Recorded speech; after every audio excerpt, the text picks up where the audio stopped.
I do have social anxiety, I do have depression, and it can cause me to not, get out there as much. My mental health has definitely forced me to examine my priorities of, what it means to be a successful person and a student. It's weird that within a larger amount of people, it's harder to talk to people.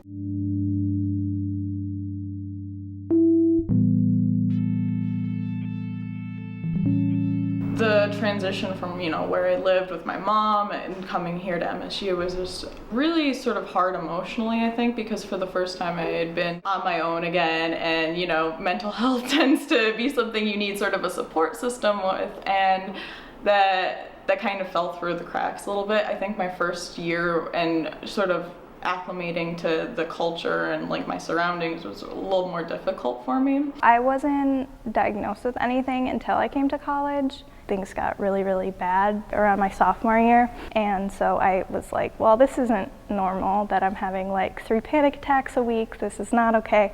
So I kind of was like, what do I do about this? It's weird that within a larger amount of people, it's harder to talk to people. I don't know. Since everything was so large and anonymous, I really could not. That was not the easiest thing for me.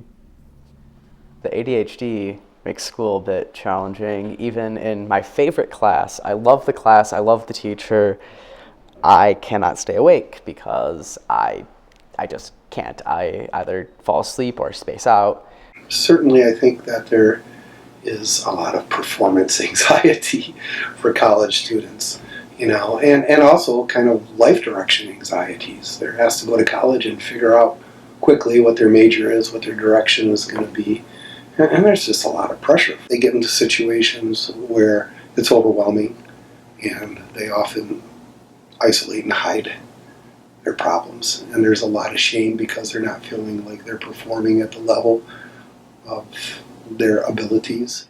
Midway through the semester, I noticed I was starting to sort of decline mentally, and so I did seek out the site they have for MSU. And yeah, I got in pretty soon, actually. I was pretty surprised that I got in so fast, but once you have that appointment, you have that connection with them, you really just want to see that person, but unfortunately, you really can't. They have a staff to see you, and then they sort of transition you to somewhere outside campus, and I think that was something I wish I had a little more help with. I tried to go see somebody at the counseling center, and it was not a good experience. It was somebody his training was in alcohol abuse, and I was there for anxiety issues. He was like, you don't need to take medication to deal with this, do you? You can just deal with it on your own. It felt like he was implying that I was weak if I was going to go to Olin and talk to someone about medication. And then I stopped going because it wasn't helping me. And things didn't get better, they just ended up getting worse, and eventually I got a referral to Olin from the counseling center. The first time I got to see somebody, she helped me with anxiety things, but then I developed eating disorder behaviors, and the way that she dealt with them with me was more blaming me for them and saying, well, I don't think you want to get better, you're just doing this for attention, when I was just really struggling, and I continuously got worse under her treatment because of this approach, and she just kept upping dosages of medications. I went from one end, from him saying that medication was a bad thing and that I shouldn't need it, to this psychiatrist who just, oh, well, you're not getting better, let me increase your dosage, let me increase your dosage. So I stopped going to her and ended up just going to a counselor outside of MSU. I went to the counseling center and they tried referring me to Olin, but then they never actually did it, so I didn't actually get access to what I wanted. I came to understand that MSU has a very bad bureaucracy. and a lot of steps, and that getting care is not easy. If you need medication, do not use Olin's Pharmacy. It is way overpriced. I kept on getting thrown between different people, which also kind of felt a little weird, but one of them, I guess, felt very new agey, and that was a little uncomfortable because I spent 15 minutes trying to imagine my thoughts on a leaf, which I don't know how you put anxiety on a leaf, so that one was a challenge. More students means more students with potential issues with mental health. The question then becomes, were colleges prepared to handle the increased mental health needs of college students out there? MSU, I feel, as like an overall university, does not care that much about mental health. The counseling center, I feel, has just the kind of like what they wanted to do got degraded by the amount of stress they've been under for years and years and years. And so it's kind of been like boiled down to this, like, let's get people through as fast as possible.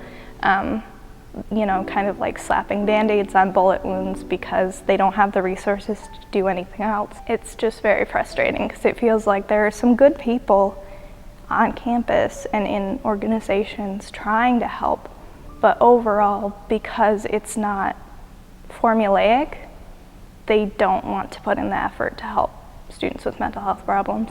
MSU really does get overflooded with, because there's a lot of, mental health issues on campus, and I think, their facilities aren't always equipped to handle them. So I think, they do that transition as best they can, but it can fall through the cracks a bit. Definitely the Resource Center for Persons with Disabilities is like a godsend in my academic career. They sit down with you and ask, what kinds of things do you need to succeed, which is something I think is amazing. They are definitely on your side. They'll sit at their keyboard and be like, I'm gonna go fight for you, whatever it takes, which is amazing. They do have meditation here at MSU that I like, and they have a lot of programs to help people. They had a painting seminar thing they did with people. They do a lot of cool things. Primarily, I use outside sources. I've been in therapy through a different place in Ogamis recently, and they've helped me a little bit. Most supported probably would have to be at a specific student organization on campus, Transaction.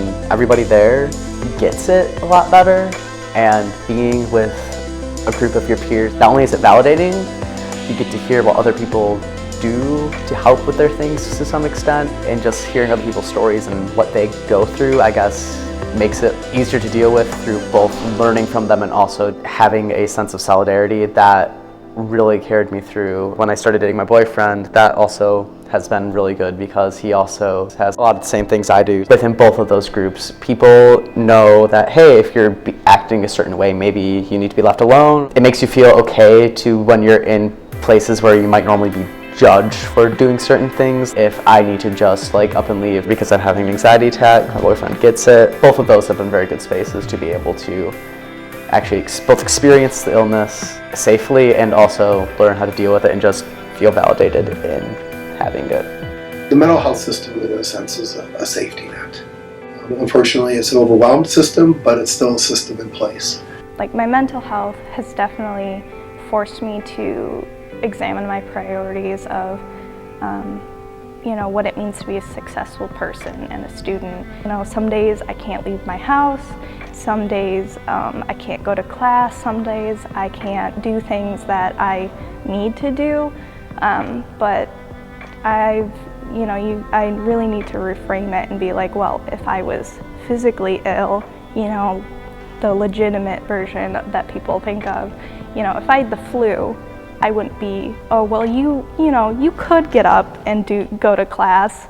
The kinds of things, it's just as legitimate. So it makes you really reorder the way that you think about things, as well as just the day-to-day, having to decide what you can do and what you can't do, and be really forgiving and gentle on yourself in order to make those incremental progress steps. And it's been a long, long time trying to accept that that doesn't make me less than, and it doesn't make me a worse student or like a less successful person. I just need to work differently than other people do and at different paces. Don't give up, because a lot of people tell you how it's, you know, it's gonna get better immediately, and it's not always like that. It's hard, it really is, especially with acclimating to a different environment, especially with, you know, suffering with, you know, your own trauma and dealing with your own trauma. It's definitely important to know that, yeah, it really is hard. It's not the easiest thing, but the bravest thing you'll ever do is get through it, and is to persevere, because then you're eventually going to reach a point where you've never been happier. And it still is hard, and it still takes a lot out of you, but even though it's the hardest battle you'll ever do, it's for the greatest cause.